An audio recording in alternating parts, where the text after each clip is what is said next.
Hi, everyone. Welcome to Window Chats with Robyn, the podcast where I sit by my window and chat with very interesting people. Now, you'll notice I did not say Instagram Live because today, for the first time ever, the 101st episode, it is pre-recorded with the amazing Anne-Marie, I'm going to say Krytiuk. Is that correct? Yeah. Okay, I probably should have asked you that before I hit record. That was in my notes. But you know what? We're casual here at Window Chats. But oh my goodness, first off, Anne-Marie, thank you for agreeing to be my test subject, I will call it, as we explore the world of pre-recording.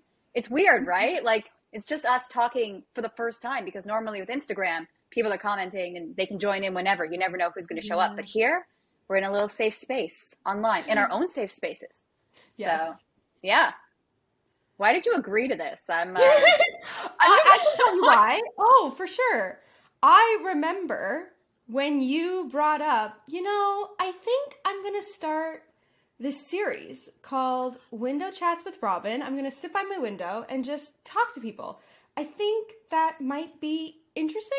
Yes? No? What do you think? I'm just going to give it a go. And ever since then, I'm like, oh, I think that would be really cool to be one of the people sitting by the window. And here I am. So I'm like really, really excited.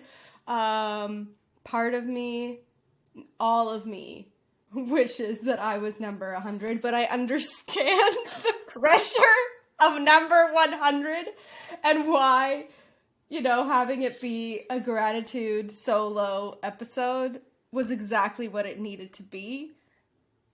But That's sweet of you to say. I had a lot of ideas for that. I was literally going to interview myself, and I thought that would be funny. But then there was when you have a bunch of ideas, and then you're like, oh my God, this is getting so complicated. Simplify. Here you go. And we move on. I also just thought it's weird. I know a lot of people said that's a big deal, but I'm like, to me, it's just one less person I got to interview, right? I feel like the 100 was a lot of pressure to put on someone in a weird way, and it's like a milestone. But I feel like every chat is a milestone in that I'm talking to someone and getting thank you for taking the time out of your day to talk to me, because, there's a lot of other things you could be doing. But we're not. We're tucking, we're sitting and chatting. I really wanted to stand, for like season 6. Now we stand, we're pre-recording, but yeah, too many changes. Yeah. This is just the option to pre-record. Baby steps. But I forgot. I did talk about this. It was in the writer's room, was it? That writers. Okay. Shout out to Firecracker Department. Yeah. Oh, I have their mug, so I wouldn't forget to shout them out. Thank you. L'chaim. That's where Robyn and I met. But for anyone listening. We did. How we met each other.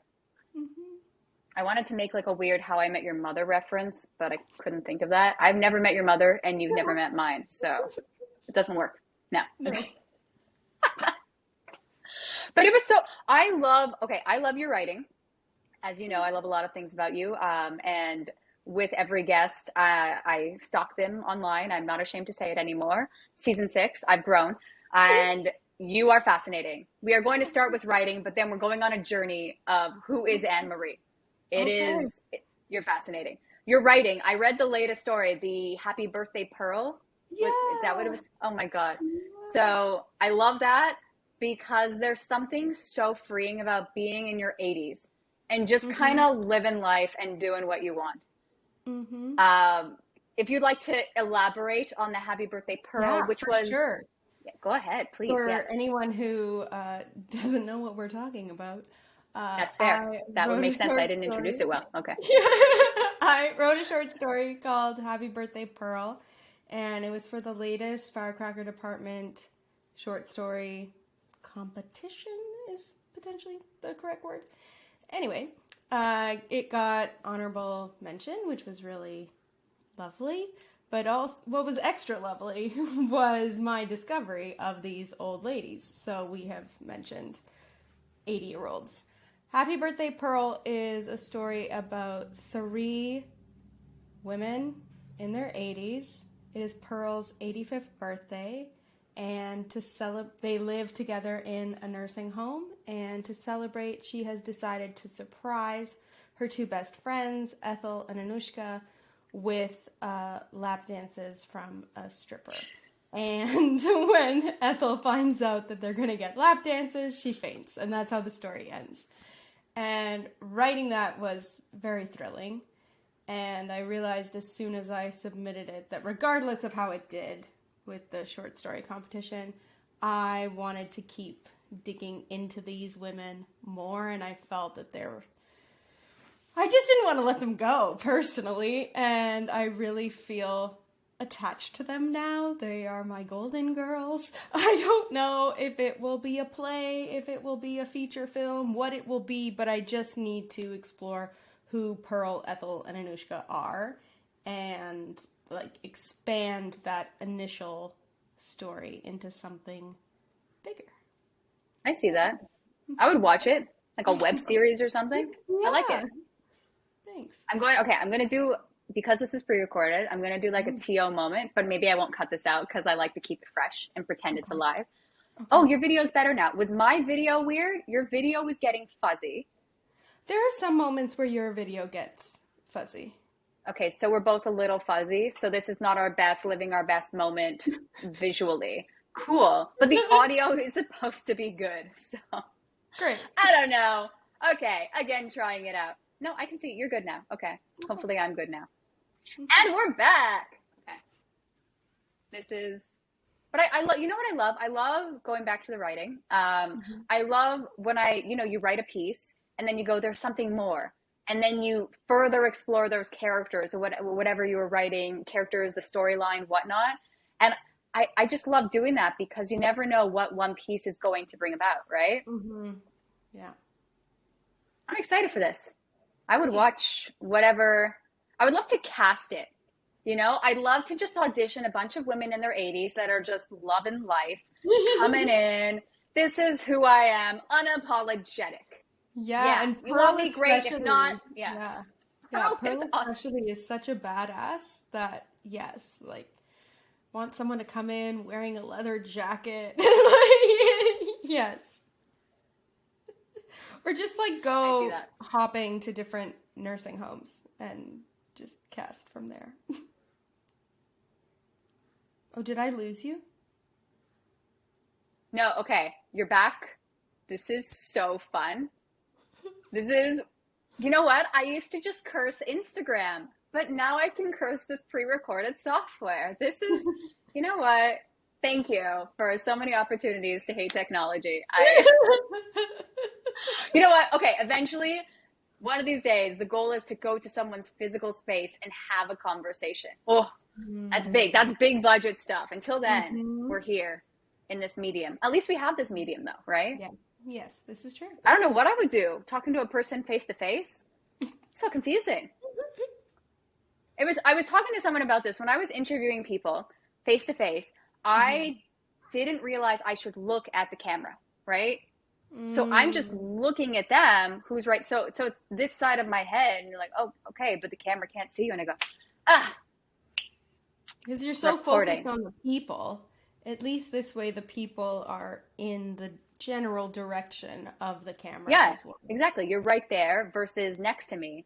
I mean, in my defense, I think there should always be two cameras rolling. Everyone gets their own camera, but that's just producing. So you had some big stuff happen recently. Can we discuss the Doras? Yes, we can. Okay. So I was in a show, Guild Festival Theater's production of Alice in Wonderland, and we were very blessed in that we were nominated 7 times in the Theater for Young Audiences division, so nominated for 7 Doras. Wow. The most of anyone in the TYA division. And yeah, the Doras just happened, so the results are out. Kiana, who played Alice in our production, won Outstanding Lead Role. Oh, I should know the exact title, but Outstanding Performance in a Lead Role, I believe. And then the show, Alice in Wonderland, actually won the John Kaplan Audience Choice Award, which is so mind-boggling and extremely special. It is the only award that is voted by the public. So it's very special to have received that award. Our show was sold out when it was on, so people did love it. But still, to be the recipient of that award is huge. And I wish John Kaplan was still here and that he could have actually seen our show. I feel he would have enjoyed it and that hopefully would have found it delightful. But yes. Did you know John Kaplan? Not super well, just Okay. in passing. Yeah. I am now a Dora nominee. and that's where I get confused. It's not actually a Dora statuette that you receive with the John Kaplan. Oh, okay. I thought, you receive a plaque. So we are the recipients of that award. However, I feel it's like one of the specialty awards. It's not necessarily a Dora. So I err on the side of caution in saying I'm a Dora recipient. I'll stick with Dora nominee, Audience Choice Award recipient. That is. See, that's adorable. I would say Dora winner. I'd say, yes, hire me. I won a Dora. Yes, that is I. Hello. And if they question, I say, yes, of course. This is a legitimate, audience. The audience loved us. And it happened, we received it at the Doras. Like, I was on the stage during the Doras to receive it. Yeah. It was when you go on the stage, how weird is that? Oh, do you remember the faces? I always remember if you're on a stage and you just see certain faces and you go, oh, hello face. I don't say it. I just think it. Okay. No, it's a blur. Did not see faces. It was a big blur. But an exciting blur. But yes. Your parents got to see you on stage? It was very shocking. Pardon? Did your parents get to see you on stage? Yes, they did. That was special. My mom apologized for not taking my photo because she was just as shocked that we won as I was. So, yeah, it was a great time. Yeah, very. I mean, you were also taking photos at that event, right? So, I mean, I feel like you should have been taking your photo while winning an award. Can we just pose for a selfie with a professional camera? Thanks so much. Yeah, I'm also the photographer at the Doras, so I took the pre-show photos in the hallway, and actually a friend of mine who was a photographer was right beside me at one point. I went, wait, can you take our cast photo so that I get a photo on the red carpet? I will say a lot of people were very concerned in terms of me enjoying being a nominee, and they're like, you need to enjoy this time, you need to make sure you get photos, so that was really nice, feeling that from a lot of different people, and I feel like I did. I don't know, it was almost even more pressure to be like, okay, I will enjoy this, I swear I'm enjoying this. Yes, but I did. It was a great night. Yeah. I love that. I love that it happened, right? It's in person. And I think when was the last time they did one in person? 2019. 3 years ago? 2019. Yeah, okay. Yeah, because it usually takes place in June.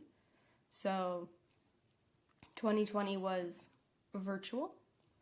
And then after that, they ended up. No one wants to win a virtual award. What do you do with that? It's weird.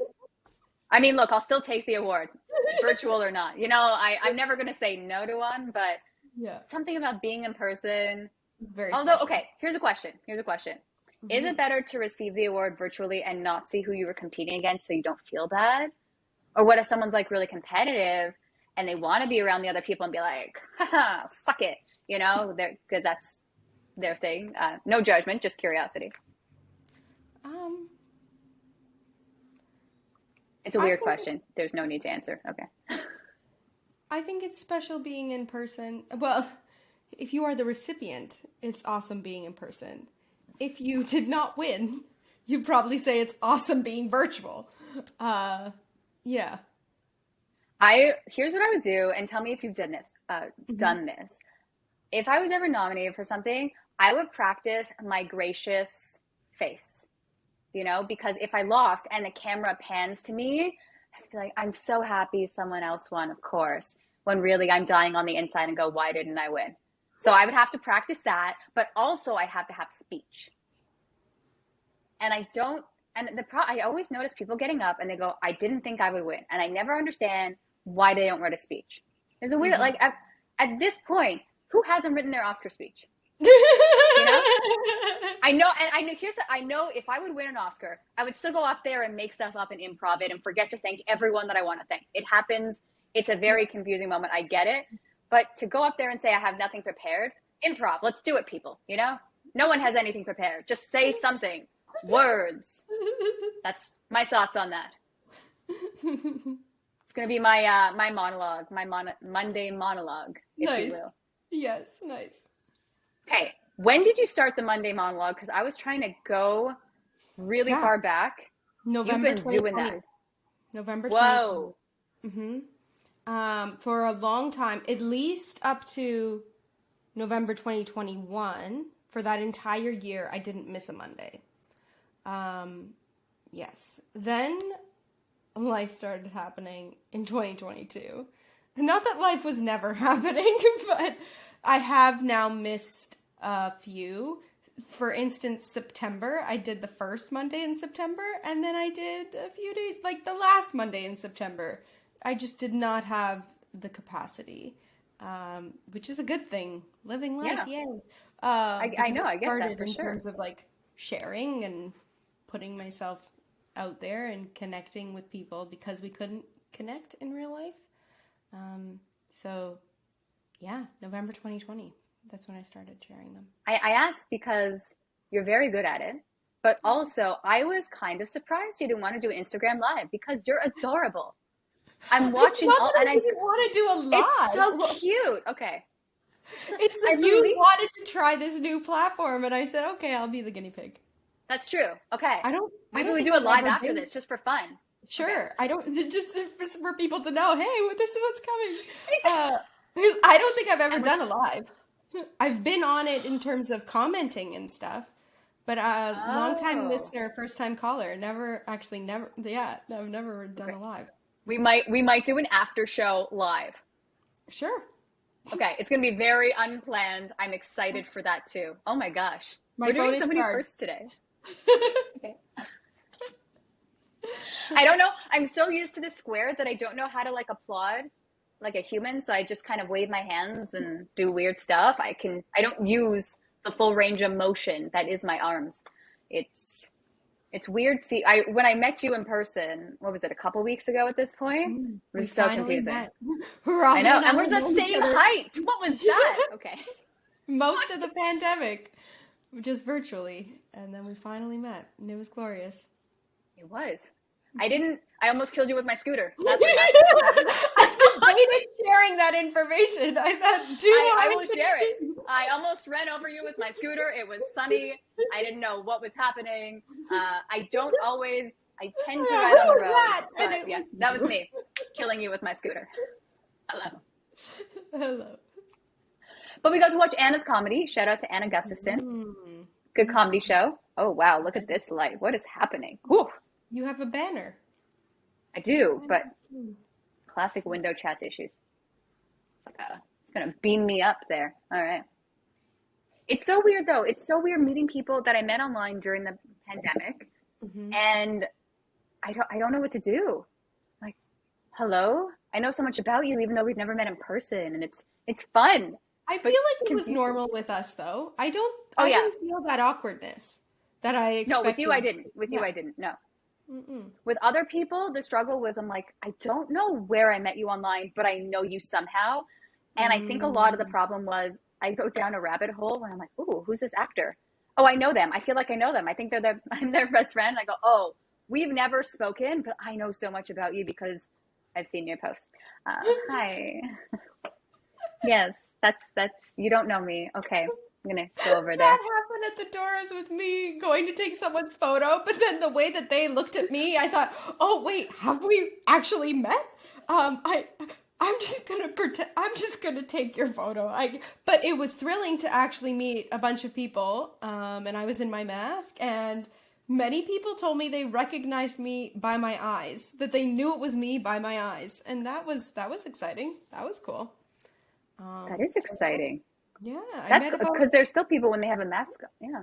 Yeah, about 4 people, and they're like, I knew it was you, even though we've never met in person. So that was cool. I like that. Mm-hmm. Okay, cool. I was just fidgeting with something. I'm like, oh no, okay, I am listening now. Yeah, There's so much going on. There's a new technology. I don't know what to do. When I was trying out Instagram Live for the first time, I used my niece, which was a terrible idea because I think she was like 4 at the time, so she just didn't stay in the phone frame. It was helpful to try, but so thank you for not being a 4-year-old and for consenting. Yeah. Okay, I have to share what I texted you before starting this. Your resume made my day. I literally called up my husband. I said, I am a director. My production company is on someone's resume. Yeah. And I was very grateful. You were great in the telephone minute. Thank you for sharing it on your Linktree. I love you for that. Yeah. I love doing it. You were great. Because you know what? It was so hard to explain a vision, and then everything I got back completely changed what I wanted it to be. It was such a fun thing to try and create. And yeah, you're so into it. I loved it. I love that you were just I'm gonna have a face mask on. Whatever. I'm gonna be in a bathroom. I don't care. Yeah. And I knew exactly what face mask to make it really bright. It was great. It's a great color. That is, when I think of a face mask, I think of that color. Yeah. For those that don't know what kind of face mask, I always have to. It's it's aqua. Is it like an aqua green? You just have to go watch the telephone minute. And then you'll know. I guess you do. Check out Anne-Marie's website, Linktree, everywhere. Your website is great. Oh my gosh, it made me want to redo mine. It is so well done. And okay, wait, I wrote this down because I burst out laughing because I almost did this on my own website too. This is how I know we're going to be best friends. The quote on your website. Are you an actor? Dancer? You have the presence of an actor and the poise of a dancer. A stranger in an elevator. Yeah. It just like made my day so much. I thought, I know you're not a critic, but that needs to go on my website. And it was so great. Yeah. I love that. Oh my gosh.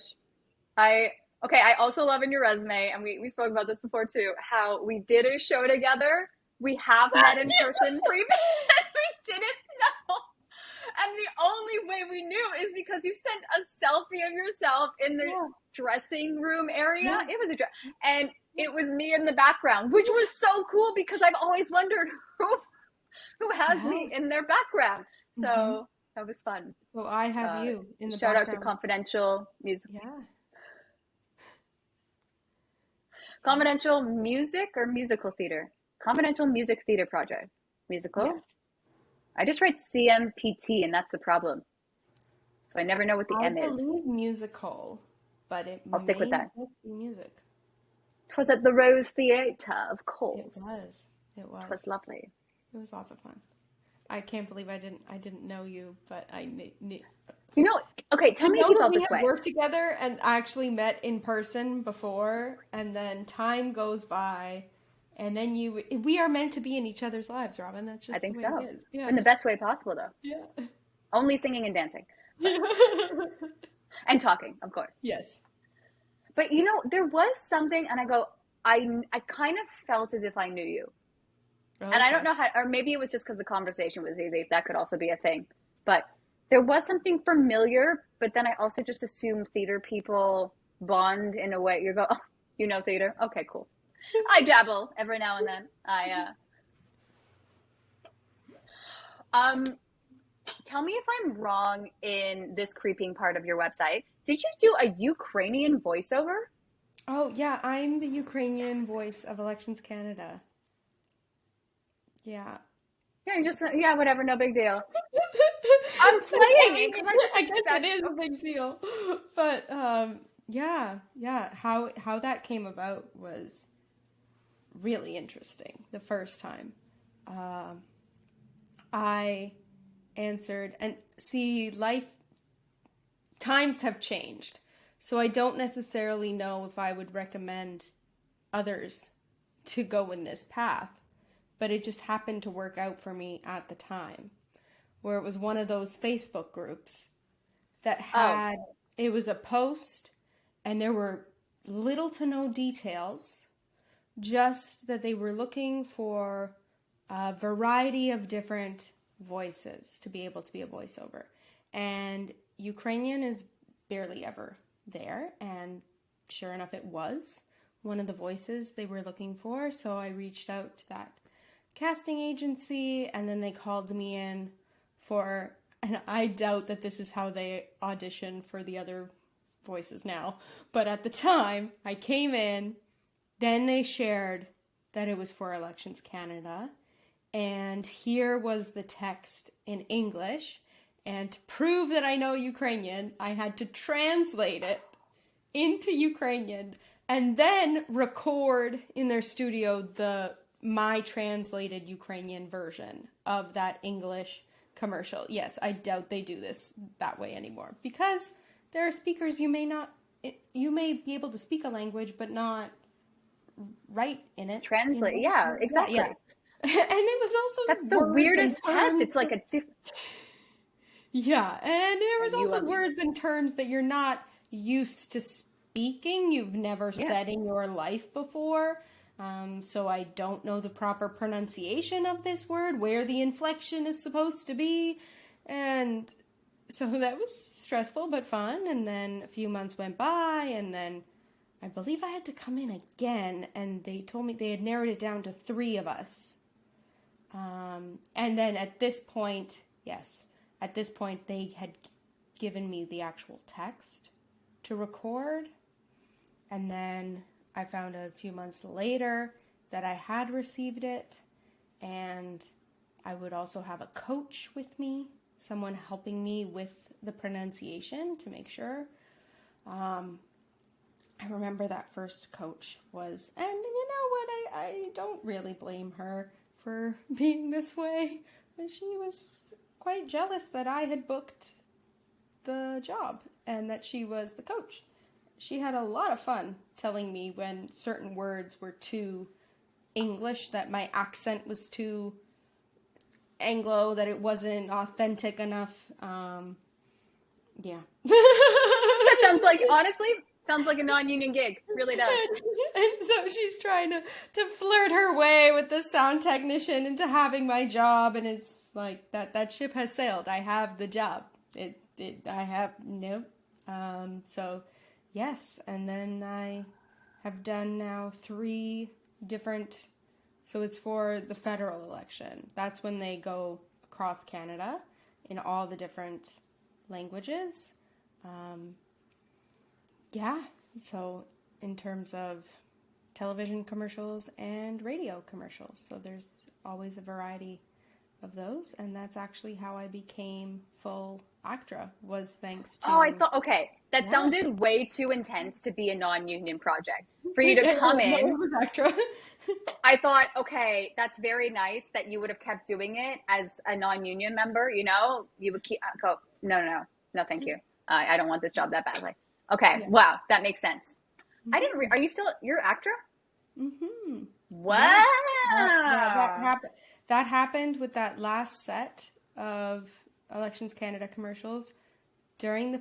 Okay, this is one of those things that people say don't happen and that they're impossible, but a lot of elements of my career are like that, in terms of, that doesn't happen. Okay, well, that's my reality. And so my reality is that with that last chunk of Elections Canada commercials during the pandemic, I became full union without having to be an apprentice while being unrepresented. So it was all mind-boggling yes. That's just how it happened. This is why you're fascinating to me. Thanks. But you know what the thing is, and I love, first off, congratulations. that's a huge accomplishment, right? That's the goal for everyone to be part of the union and safer. Mm-hmm. You're never truly safe, but Mm-hmm. acting, that's their slogan. No, it's not. It's funny in my head. But you might die on this set. Not really. Maybe. We'll find out. Non-union. I sell it well. But I think what's amazing and why I really wanted to bring you on my podcast is because you're not sitting around waiting for opportunities to happen. You're creating your own work. To commit to a monologue every Monday during when the pandemic is happening, to commit to writing on a weekly basis when the world is going to shit, for lack of a better word, and to just keep, I saw you created so many, you were doing some musical stuff, some a cappella things. You're just creating and putting yourself out there. And there's so many things you share that I go, oh my gosh, I get so nervous sharing myself singing. Like I would, and you're just, a cappella, mashup, whatever. Here we go. Enjoy. You did a Ukrainian one. I go, what? You're just creating so much and putting it out there, and you're fearless. You know, you're doing behind the scenes stuff. You're in front of the camera. You're everywhere, and I'm just so proud of you because I don't think that should go unnoticed. And you're not just sitting around eating bonbons, waiting for opportunity to knock at your door. You're out there. You're making your own work. You're making connections, and you're an example of what people should be doing, right? You're not just an actor. You're a writer. You're a creator. You're an awesome individual. Oh, thank you. I'm very much just a creative person that feels her best when she's being creative. So, yeah. It's hard though. Like there's certain times where I go, oh my gosh, I really want to create something. But then I go, oh God, the world sucks. So I don't really want to anymore. So it's kind of battling external factors with my need to create. Mm-hmm. I don't know if you struggle with that, but yeah, it's a balance for me. That's where writing helps, because at least having that dedicated every Thursday for 1 hour, I am writing, and whatever comes out, but I'm writing. So that is my way of releasing, being creative in some way, shape, or form. And then when I am drawn to do something else, then okay, yes, let's follow that. It's also just sticking to those commitments that I've set for myself. For instance, the monologues. Every time I miss a Monday, oh, I feel it. And I am the only person that feels it. I know that everyone else is happy that I'm out living my life. God, you're so funny. And whereas I am like, I didn't get to it. It just didn't happen today. Oh my goodness. I have had this full streak. I have a friend who is obsessed with Duolingo. And don't even get me started on the duo streak. Oh, how's it you? I believe it's over a year, and so it's that kind of, you need that. Your streak, yeah. I know, because thank goodness sometimes I got my. It doesn't actually mean anything. It's just for you. Yes, it does. It means everything. Don't belittle the Duolingo streak, young lady. Okay. I won't, because there was actually a really funny sketch. I don't know who did it. It was so clever. Essentially, there was a gunman in the house, and someone is hiding under their bed. It is 11:50 at night, and they realize they forgot to do Duolingo. So they're doing Duolingo, sound on. The assailant comes in and then goes, "Oh no, I didn't do Duolingo!" Right? It was so. It was great. It was great. Hey, you know what? It's good on them to make people feel compelled to have a streak, right? It's something about challenges or being held accountable for something that's not too challenging, but just challenging enough. Yeah. But you're also learning too. I had a streak going I believe I had a streak going before they actually had streaks. I love made it a thing. And that's when I stopped using the app, and I haven't been compelled to go back, but I should. You know what? My favorite thing is I like starting off at basic levels with different languages that I would never know. Just because I feel as if there are certain basic words that I should know in the majority of languages. So I'm challenging myself and, being able to greet someone or, order a coffee. Should I go to a cafe in some exotic place? Yeah. Now, will I ever use these languages? I have no idea. But will I know what someone's doing if I hear it? Absolutely. Yeah. So, yeah. Is it weird and you're just being polite and nodding? That's fine. But, language is so fascinating because that's how we communicate, right? Mm-hmm. And one of the things, so my grandparents were from Poland, but also my mother-in-law is from Romania. And I find it so interesting that when someone has an accent, people sometimes, I don't know if you feel, but sometimes I feel like people look down on them when they have an accent, when really, if they speak in their mother tongue, they're funny, they're smart, but when I watch an interview of someone that just competed or won tennis and they have an accent and they can't articulate their thoughts in a native language, it doesn't mean that they're less intelligent or, you know what I don't know. That's what I found, that there's a bit of a stigma when someone doesn't know English, right? Everyone has to know English. In North America, I feel that's in North America, exactly, in North America. But I think that person is extremely intelligent because they have gone and learned another language. Exactly, and not even at a young age, right? Especially when they emigrate and you go, how did you learn that? I'm trying to learn Romanian now. I go, oh my God. I don't know how you're speaking in English. Okay, that is a hard language. It's completely different. It's challenging to learn any new skill, and the older you get, the harder it is, right? Teaching, I guess they say, an old dog new tricks. You can't do it. I say I want to meet an old dog and teach them a new trick, but it would be weird, and just because I don't know really how to train animals, that could be a sketch. Okay.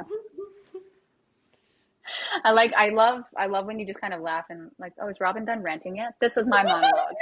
It's monologue. It's I monologue. was imagining. Okay, I'll tell you what I was imagining. I was imagining, here's Robyn. Here is an old dog. Robyn is now going to teach said old dog a new trick. These are the 3 new tricks Robyn is debating teaching this dog. Which trick should she try? Or does she try all 3? That's where my brain went. So, now you know. Okay, what trick could I teach this dog, though? Sit, catch, But wouldn't they know the tricks? Maybe. I don't know. You froze for me. Oh, no. Know. Oh, technology. Yeah, oh, you kind of froze, but I thought... fuzzy. Oh, you're back. You're just fuzzy. It's like Instagram. It's the same everywhere. Okay, I'm never going to win with internet connections. But at least at least the audio will be better, maybe. Mm-hmm. I don't. These platforms always sell you on something. I don't know. I also don't. I sound like a really because as I was messaging you, I go, Anne-Marie, we're using Zoom. No, we're gonna use something else. I don't know. It's not working. Meltdown last night, 2 days. I'm like, I tried it. I keep trying these platforms and it works. And then I go, well, no, this doesn't work. Why aren't you working? But I have to chat tomorrow. And then it gets very dramatic. And it's also different, I find, using it by yourself and then having someone else on there with you. True. And I wanted it to be easy for someone to know how to join versus this whole complicated. That's why I thought Zoom, but then I don't want it counting down, right? It's almost 40 minutes. It would have counted us down by now. Yes, I could pay for the Zoom. I know that. I'm not being cheap. Maybe I am. But I've heard this is better. We'll find out. Okay. Yeah. Well, okay. You just jumped in and said, yes, let's do it. Oh, wait. Okay. I'm moving on from me bitching about technology because can we please discuss you being a pioneer? That was my favorite thing to watch. I actually learned stuff as well, while also laughing hysterically and being grateful I'm not the youngest daughter. That was one of my favorite projects I've ever done. And everyone who ever sees those videos and finds them loves them. I love how much joy they bring people. It was so much fun to do. It was so much fun to do. Yeah. I don't really have more to say on that. How did you get it? Because I saw it and I go, this is an amazing role for you. You were born to be a pioneer. I've Thank never seen you. someone jump on the bed with such joy. It was... I have a really great relationship with Think Brown Media. They're a casting agency, and they approached me because they had either the relationship with Historic Bovaird House, or they were in talks with the Historic Bovaird House in Brampton, and they wanted to make these social media videos to promote it so that people would come and visit and see it as something fun and cool to do. And so they pitched me these ideas, and they essentially just asked me if I would be down to do it and to play all the roles. And I said yes. Because they're just a great time. And so we... Oh, you played all the roles. You with the mustache? Yeah. Yeah. It was great. I'm so grateful and blessed. Because it was just... It makes you grateful to not be a pioneer. Yes. Okay. Anytime someone is not feeling grateful, they should watch these videos, which are on her website. Check out her website. Mm-hmm. And just having use of a toilet, you should be grateful. Yes.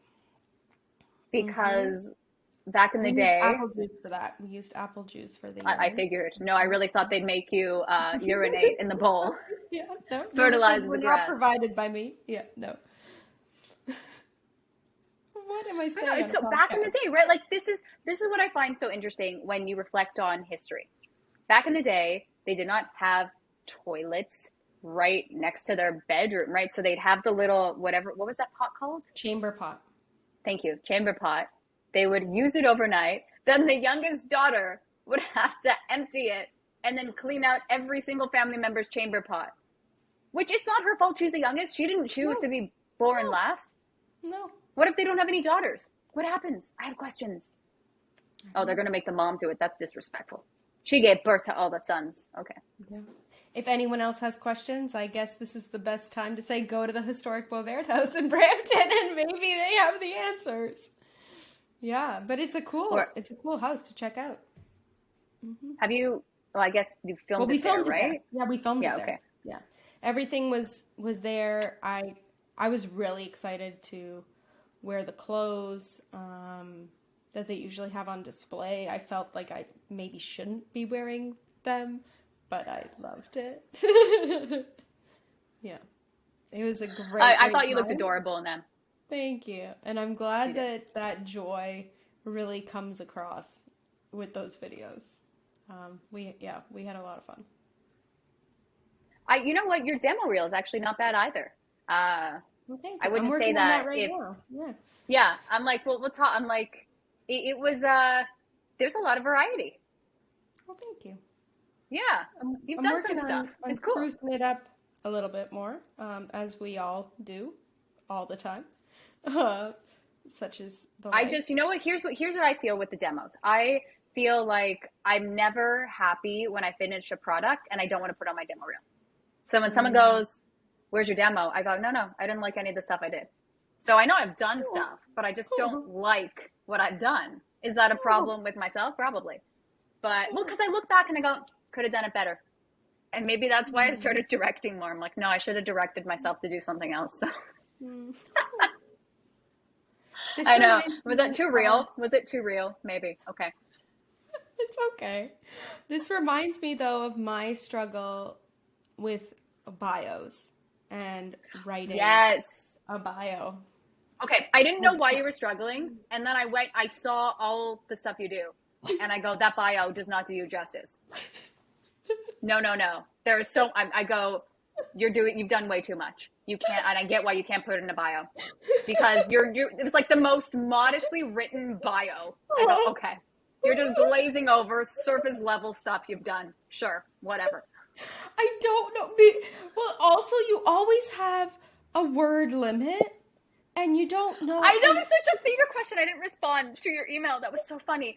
It was like, is this too much? Because there's always a limit to what you can put in the program. I go, no, it's going to be online. Who cares? Okay, yeah.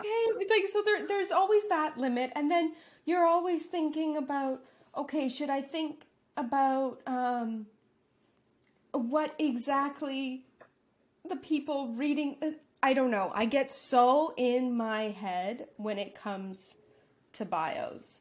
And It's so, you know what? It's hard to describe yourself, I think, in general.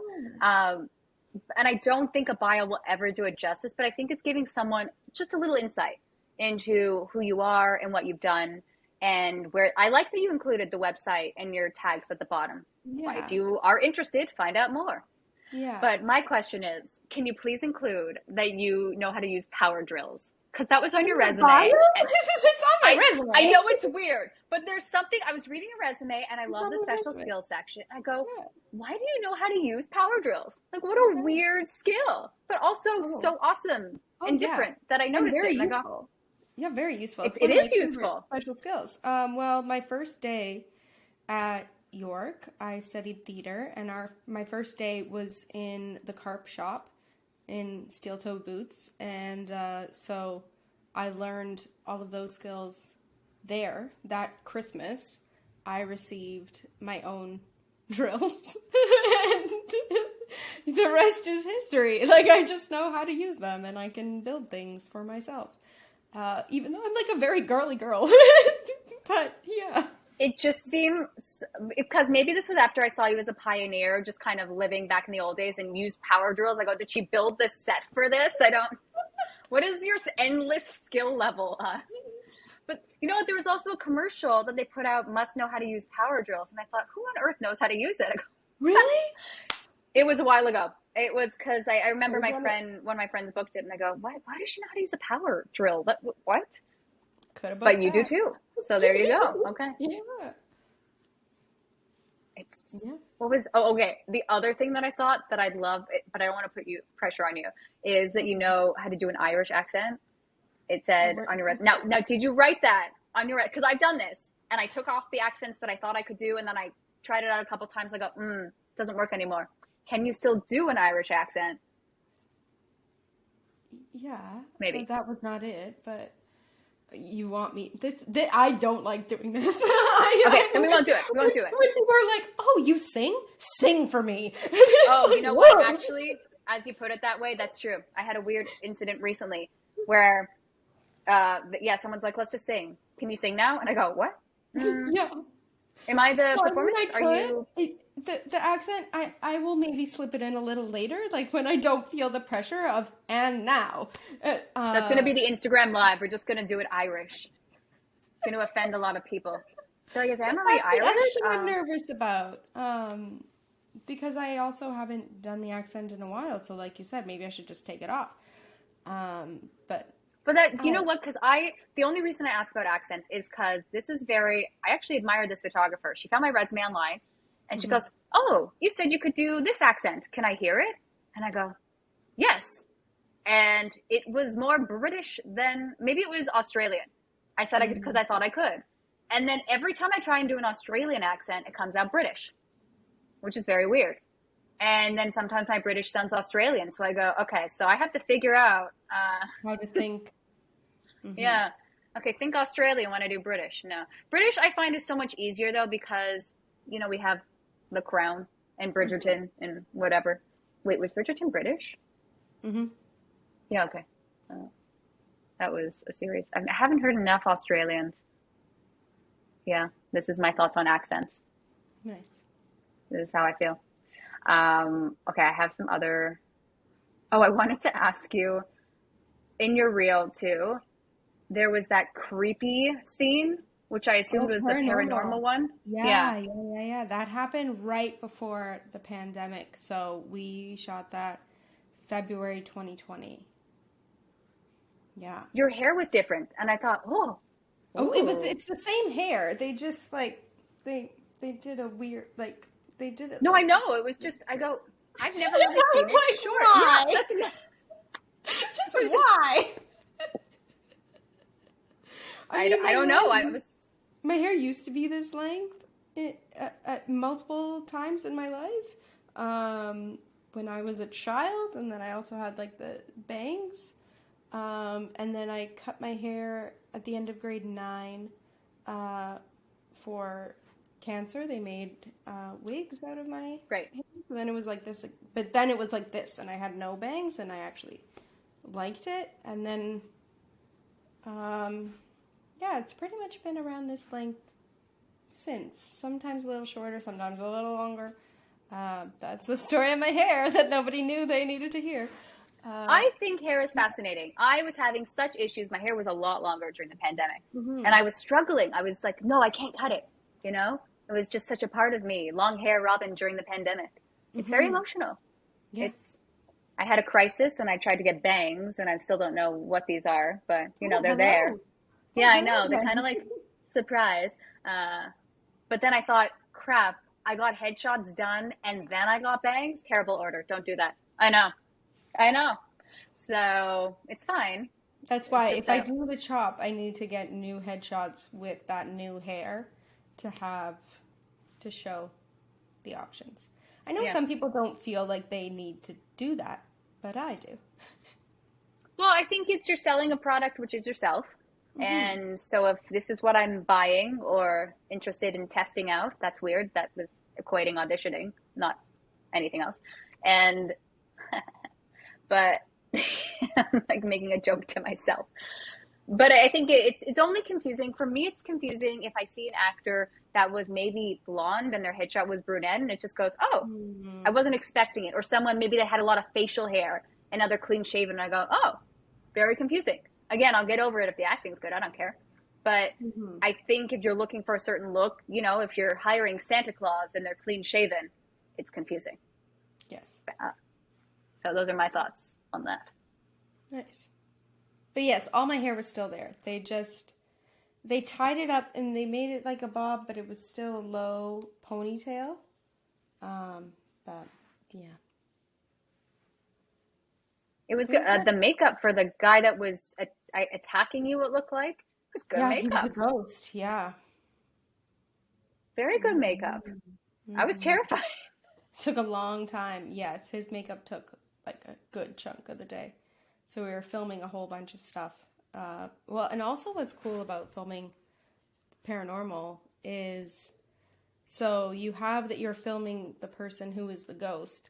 So you need to do multiple takes, even more so than normal, in terms of there's 2 different versions of every angle, because you have some versions where he's not standing behind you and then some versions where he is. So that was neat. And then also you have... You froze. Oh no. Am I back?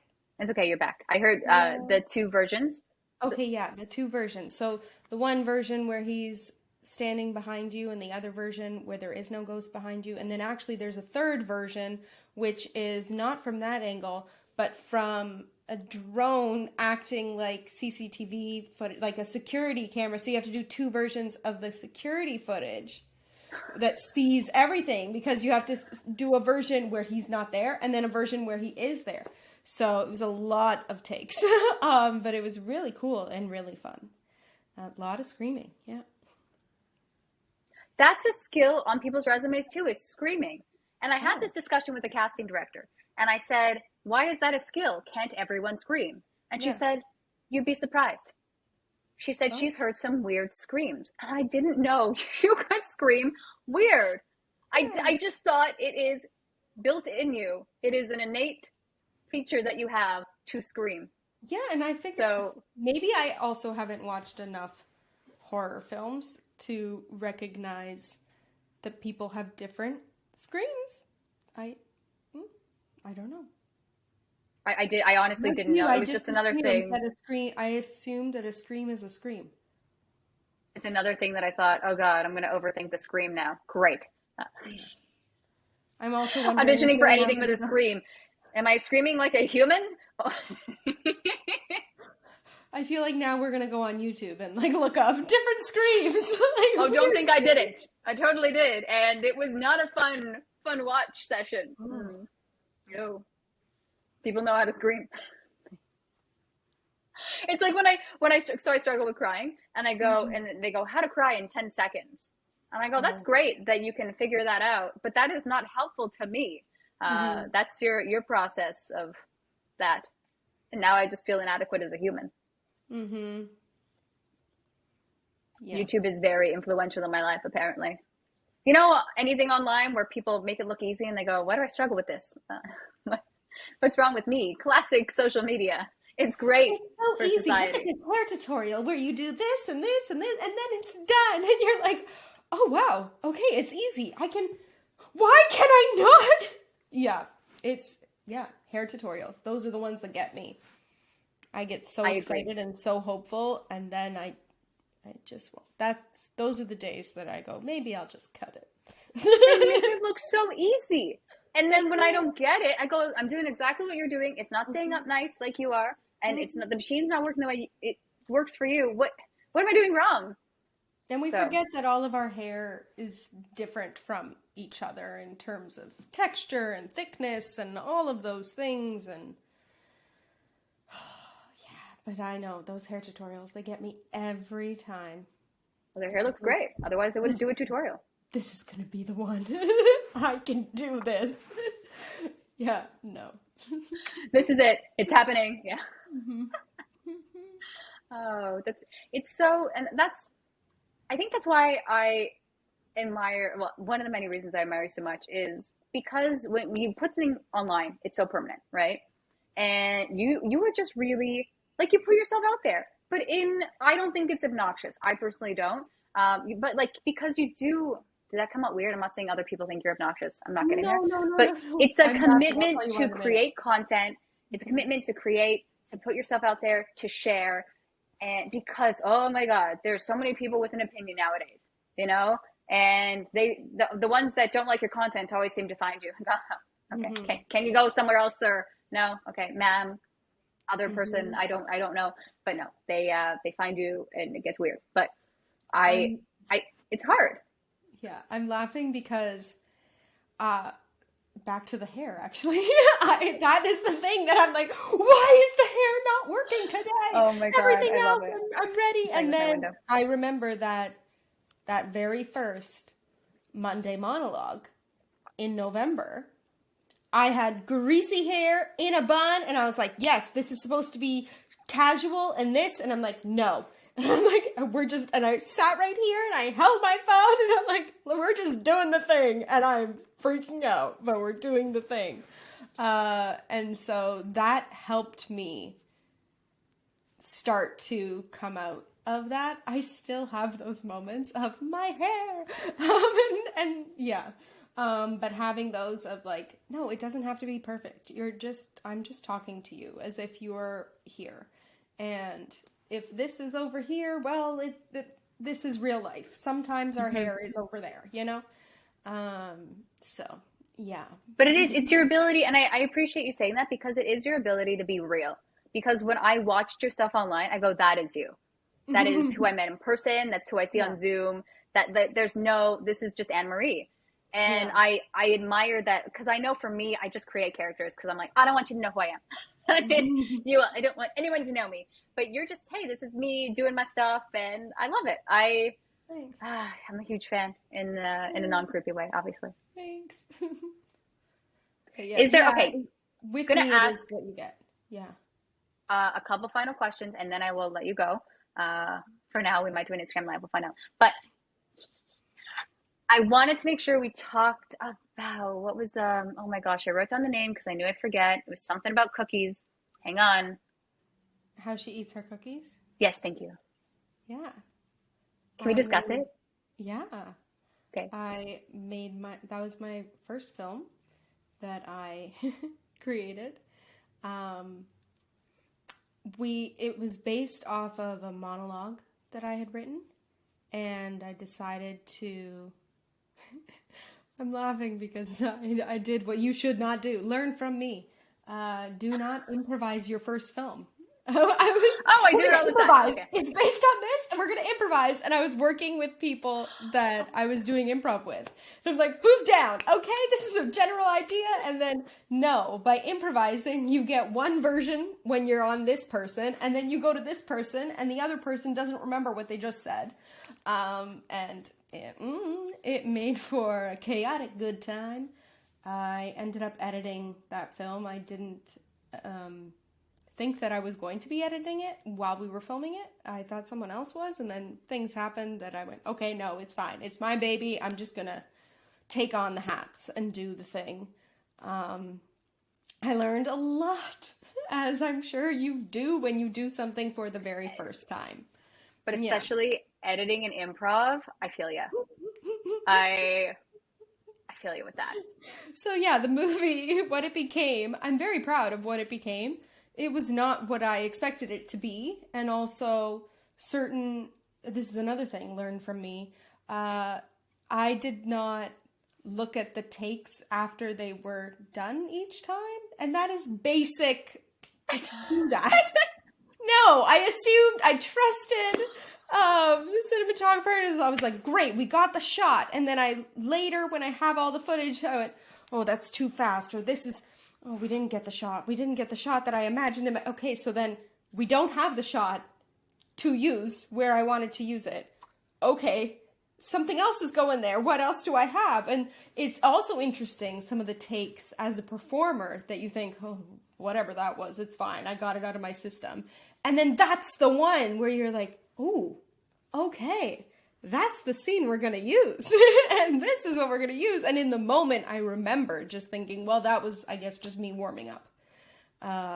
And it's true. Always roll the camera. Even when you practice, just roll the camera, because that's always the take. At least what I found. Because there's no pressure on it, right? Just, warming up, whatever happens, happens. And that's no pressure. It's great. Yeah. So it was a fun, chaotic, good time. And then finally... But it's such a learning process. I love that you were in front and behind the camera. Because that's when I learned the most about my acting. Is when I go, okay, first off, when I have the vision in my head, I go, this is what I want, this is the shots, whatever. And then when I see myself, I go, oh, that's so interesting. You know, when I think, okay, well, I thought this wouldn't work and it did. I love that you had that revelation too. I go, I did not think this would play. I almost, you know, when you almost cut yourself. Yes, that's what I almost did in that. Yeah. Right? No, this is dumb. I don't even want to finish this part. And then you push through and you go, oh, okay. I guess it'll look good on camera. Yourself. You do you stop yourself. And then later you're watching it, you're like, oh, this is a good one. Oh, this is why did I do that? I was good. I was on the train. We were going there. Yeah. No. It's the worst. But at least you get to learn that. Again, I say my things are low stakes, but for me, everything is high stakes, you know, because I'm like, I just wanted it to be better. But what an amazing learning opportunity, right? To be able to stop editing and to finally be like, okay, it is what it is. We have to stop now. Like it is now, this is done. And now I feel with that film, kind of how you were saying with how you feel about things, putting them on your demo reel, and and you're like, you're proud of it, but also you let it go before you were fully ready, but then had to tell yourself, no, it's time. And then watching interviews with different people saying, that's always how it is. You do have to let go at some point. So knowing that, and that I couldn't focus or continue or create anything new until this was finished, I'm like, let's do this. Halloween. It's true. It's done. And that, I gave myself, it was a Halloween deadline. I don't know when I gave it to myself, but I finished it on Halloween. I remember that. I don't know what year, but Halloween. But then you entered festivals too. I mean, I always feel compelled to enter festivals, but I don't know. Again, me being cynical, I go, well, is it just going to take my money? Because I always fall for scams. I'll find like a scam festival. I do feel that. Especially at the beginning, not realizing that, this is a note for anyone who signs up for Film Freeway, where they have all the festivals and list it all. You get emails being like, hey, this festival wants you to submit. Hey, here's a code. Hey. And then you realize, oh, this is just what they do. They don't actually know you or want your film. They want your money. I know when I got the first email, I felt so flattered. I go, oh, they bought my And I'm sure a lot of us feel that Oh, way. And that's that's how great. they get money. And then I Yeah. started getting messages on Instagram. Everybody else gets these other kinds of DMs. My DMs are, hey, your film, you want to be at our festival? I was like, oh, wow. And then I'm like, wait a second. Oh my They God. want my money. Yeah.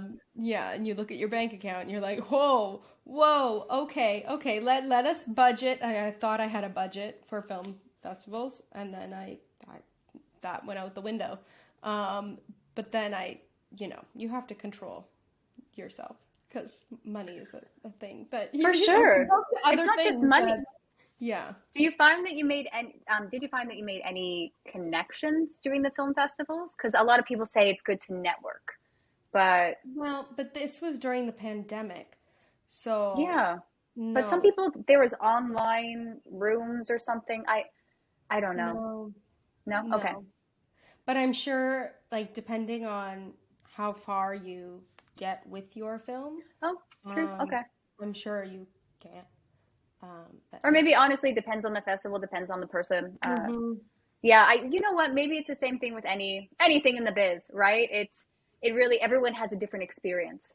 So there's no one right or wrong way. Like, look, your journey to becoming actor, right? There's no one way into the industry. So could be the same with film festivals. I believe that. But also, it's that idea of being at the same party and someone else posts that this was the best party ever and all these photos, and you look later and you think, I was there. I was at the same party with you. I did not have this experience. And also, sometimes you know that they don't feel that way. So then it's weird. And then it reminds you that, oh, sometimes the internet is lying and what people post is not What? true. Yeah, well, it's shocking to me, as like you mentioned earlier, that I am so myself, that it's easy to forget that other people are not. Oh yeah, no, that's fair. Yeah. I tried to get rid of all my Instagram photos. A casting director friend of mine, she said, it looks weird. You look fake, so you have to like put real photos of you. I'm like, fine, put some back up. But I feel really creepy because, anyone can pull a photo and use it for something else, right? And they can Mhm. even create a fake account based on photos that are online of you. And I find that really invasive and really creepy. Mhm. That could just be me, and that's totally fine. But Which why I I didn't just, have Instagram for a long time. yeah, I don't And then want someone to go online. it was private for a long time, and then I made the decision to make it public. But yeah, for a long time I had that concern. Well, because I don't want someone to go and be able to go, okay, well, she lives here and she's, married to this person and these are her siblings and her family and this is where she grew up. And I go, okay, haha, creepy. No, thank you. These are her likes and dislikes and this is her social insurance number. And we stolen her identity. Cool. Yeah. Well, because Well, Instagram hacks happen all the time now. How hmm. creepy is that someone can hack your account and have all those photos and you can't have them and there's no person to say to help you get it back? Hmm. Okay. I think that's ridiculous. I say that as I use Instagram for a podcast. So I get it. It's a necessary evil is how I justify it in my head. But there's something so weird about being such a huge platform Hmm. and not being user friendly. I have Hmm. so many issues with them not caring about the users in the sense of you should not be hackable the way you are hackable now. So Hmm. those are my thoughts. I keep ending with those are my thoughts in case you weren't sure. Those are actually someone else's thoughts coming through my mouth. And okay, oh my gosh, we've hit over an hour and I thought this would happen because I love chatting with you. Are there any final comments you'd like to share prior to us finishing this? I know you've done so much more. I tried to hit on the gist of things, but if I've left out something, please let me know. I don't even. You Um, do too much. That's your problem. why do I feel like? Okay, this is my final thought. This is what is Okay? like in me, but it doesn't make sense really. Um, Because everything I've said was very sensical. So the bar is set very high.